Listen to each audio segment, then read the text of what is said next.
दोस्तों शुरू करते हैं आज की कहानी।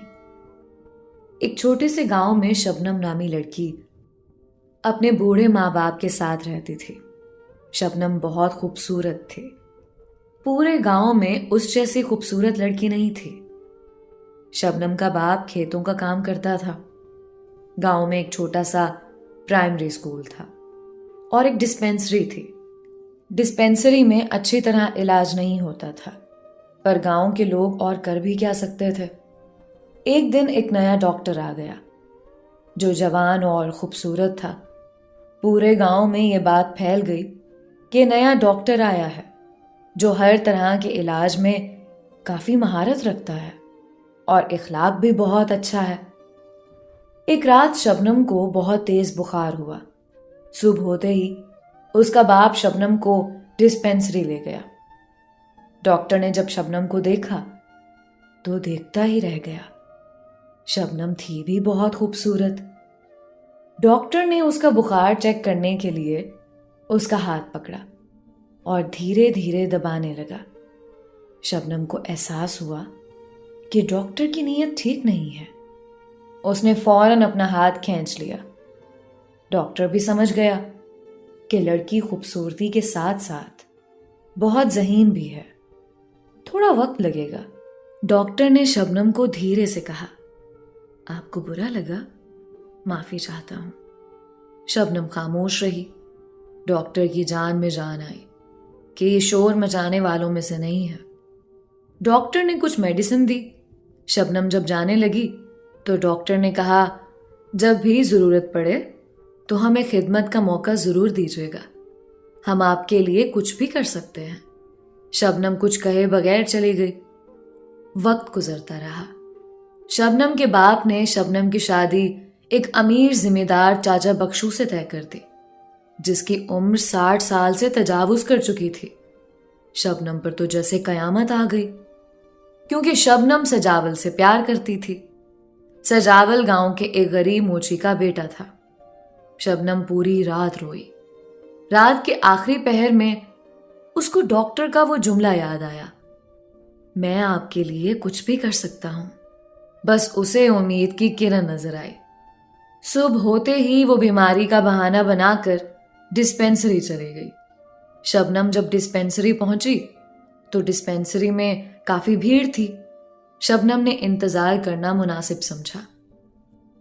जब मरीज कुछ कम हुए तो बाकी मरीजों को डॉक्टर ने बहाना बनाकर वापस भेज दिया।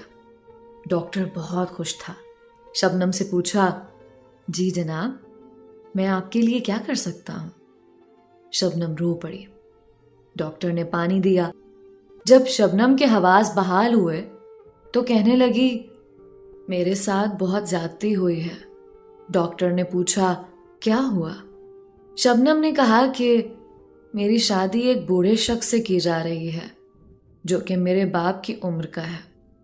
प्लीज आप कुछ कीजिए। डॉक्टर ने कहा, आप फिक्र ना करें, हर मसले का एक हल जरूर होता है। शबनम ने कहा, मैं सजावल से प्यार करती हूं। डॉक्टर ने पूछा, कौन सजावल? शबनम ने कहा, वो यहाँ के मोची का बेटा है। 5-6 साल से हम दोनों एक दूसरे से प्यार करते हैं। डॉक्टर को बहुत बुरा लगा। फिर उसने सोचा, मुझे इससे क्या, मैं तो अपना काम करके रहूंगा। फिर डॉक्टर ने शबनम से पूछा, शादी किसके साथ हो रही है? तो शबनम ने कहा, चाचा बख्शू से। डॉक्टर ने कहा, इसका तो आसान हल है मेरे पास। शबनम खुशी से डॉक्टर को देखने लगी। डॉक्टर ने कहा, चाचा बख्श इलाज के लिए मेरे पास आता है। वो हाई ब्लड प्रेशर और शुगर का मरीज है। बस मुझे दवाइयों में कुछ अदला बदली करनी है। वो ज्यादा दिन नहीं जिएगा। शबनम तशक्कुर आमेज निगाहों से डॉक्टर को देखने लगी। डॉक्टर के चेहरे पे एक शैतानी मुस्कुराहट आ गई और कहा, इसमें मेरा क्या फायदा? शबनम ने कहा, काम हो जाने पर मैं आपका काम कर लूंगी। और डॉक्टर से वादा करके चली गई। कुछ दिन बाद गांव में ये बात फैल गई कि चाचा बख्शू बहुत सख्त बीमार है और इसी बीमारी में उसकी मौत हो गई। डॉक्टर इंतजार करता रहा, पर शबनम ना आई। शबनम की शादी उस मोची के बेटे से हो गई। शबनम बहुत खुश थी।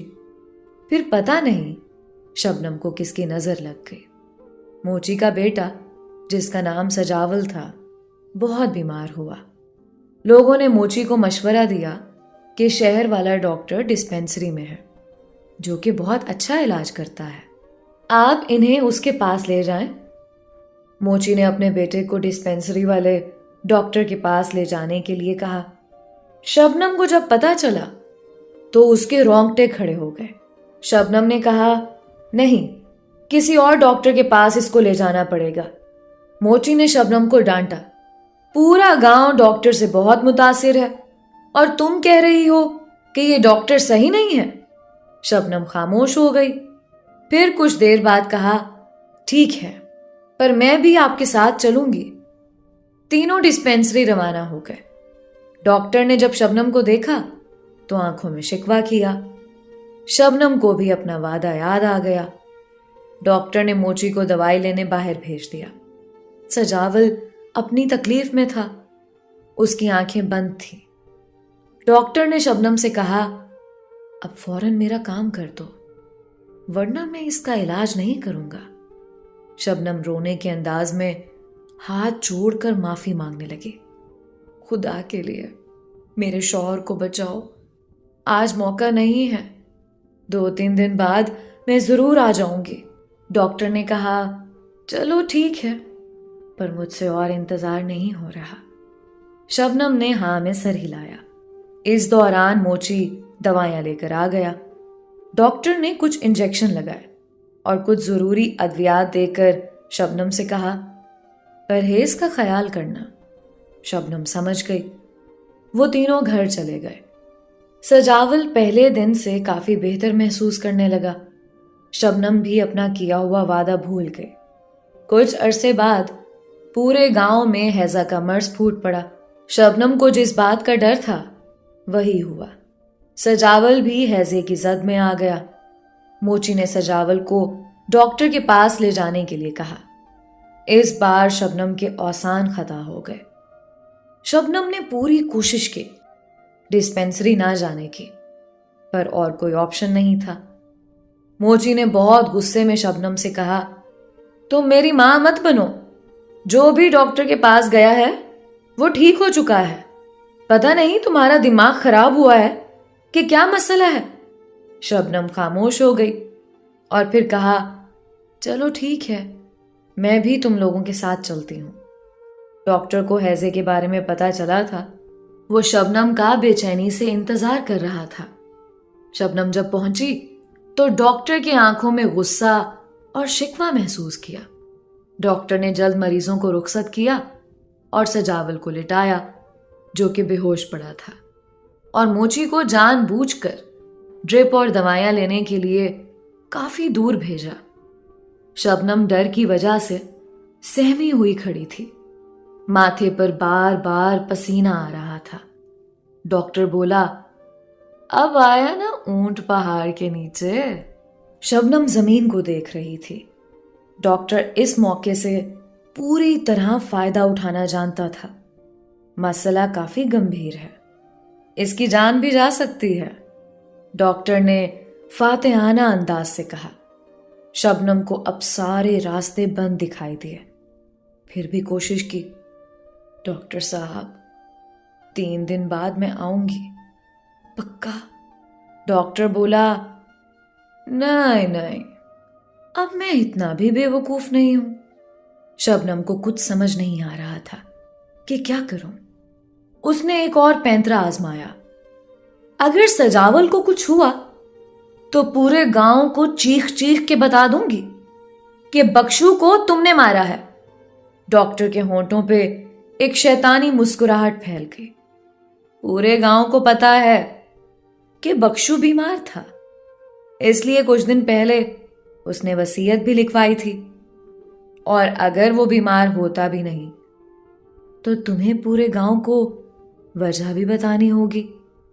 शबनम बोली, डॉक्टर तो मसीहा होता है, तुम कैसे डॉक्टर हो? डॉक्टर बोला, औरत जात भी बहुत नरम दिल होती है। तुम कैसी औरत हो? अपने प्यार के लिए एक बेगुनाह शख्स को कब्र में धकेल दिया। अब फैसला जल्दी करो, मोची आता ही होगा। मैं अंदर जा रहा हूं, चाहो तो सजावल के इलाज में मेरी मदद करो, नहीं तो कुछ भी हो सकता है। सजावल से इतना प्यार करती हो तो इस प्यारी सी जिंदगी में मुझे बस 10 मिनट दे दो और बाकी की जिंदगी सजावल के साथ गुजारो। तुम्हारी जिंदगी पर असर नहीं पड़ेगा, क्योंकि गुनहगार हम दोनों हैं।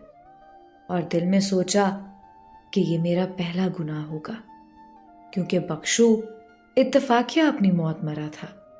और अंदर जाने लगा। शबनम की आंखों पर अंधेरा छा गया। वो भी एक हारे हुए जुआरी की तरह पीछे पीछे चलने लगे। कुछ दिन बाद सजावल बिल्कुल ठीक हो गया। ठीक क्यों ना होता, शबनम ने उसकी जिंदगी की पूरी कीमत चुकाई थी। दोस्तों, ये थी आज की कहानी। अपनी राय का इजहार कमेंट्स में ज़रूर किया करें। मिलते हैं एक नई कहानी के साथ। तब तक के लिए अलीज़ा कमल को इजाज़त दीजिए। खुदा हाफिज़।